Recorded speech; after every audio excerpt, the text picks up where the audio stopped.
Iran issue ঘিরে পাল্টাপাল্টি হুমকি-ধমকির মধ্যে আবারও সামরিক অভিযানের ইঙ্গিত দিয়েছে ইসরায়েল। স্থানীয় সময় বৃহস্পতিবার দেশটির প্রতিরক্ষামন্ত্রী ইসরায়েল কাটজ বলেন, তেহরান ভবিষ্যতে যেন আর তেল আবিবের জন্য হুমকি হয়ে উঠতে না পারে, সেজন্য তাদের বিরুদ্ধে ফের পদক্ষেপ নিতে হতে পারে। মার্কিন প্রেসিডেন্ট ডোনাল্ড ট্রাম্প ও ইসরায়েলি প্রধানমন্ত্রী বিনিয়ামিন নেতানিয়াহু সমন্বিতভাবে এই কৌশলগত লক্ষ্য অর্জনের চেষ্টা চালাচ্ছেন বলেও জানান তিনি। এদিকে ২৪ ঘণ্টায় তেল আবিবে প্রায় ৬,৫০০ টন সামরিক সরঞ্জাম পৌঁছানোর তথ্য দিয়েছে দেশটির প্রতিরক্ষা মন্ত্রণালয়।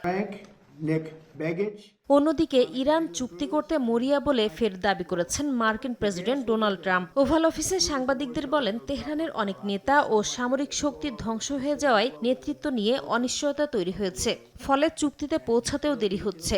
এর আগে ইরানকে আলোচনায় বাধ্য করতে সামরিক অভিযানের নতুন পরিকল্পনা নিয়ে ট্রাম্পের ব্রিফিং করার কথা রয়েছে বলে জানায় মার্কিন গণমাধ্যম এক্সিওস, যেখানে যুক্তরাষ্ট্রের সামরিক পরিকল্পনায় স্বল্প সময়ের জন্য শক্তিশালী হামলার কথা উল্লেখ করা হয়।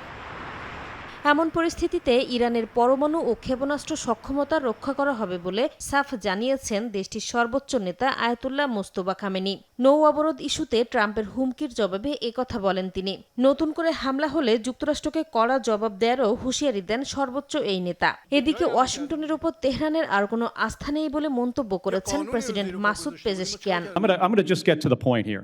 ইরানের বিরুদ্ধে যুদ্ধে অংশ নিয়ে খোদ নিজ দেশে চাপের মুখে পড়েছে ট্রাম্প প্রশাসন। ডেমোক্র্যাট নেতারা অভিযোগ করেছেন, মার্কিন প্রতিরক্ষা সচিব পিট হেগসেথ ইরানের বিরুদ্ধে সামরিক অগ্রগতি বাড়িয়ে দেখাচ্ছেন। এ বিষয়ে হেগসেথকে প্রশ্ন করা হলে সব অভিযোগ অস্বীকার করেন তিনি। সিনেটরদের অভিযোগ উড়িয়ে দিয়ে বলেন, বেসামরিক নাগরিকদের মৃত্যু ঠেকাতে দৃঢ় প্রতিশ্রুতিবদ্ধ যুক্তরাষ্ট্র সরকার। নাসরিন রুমি।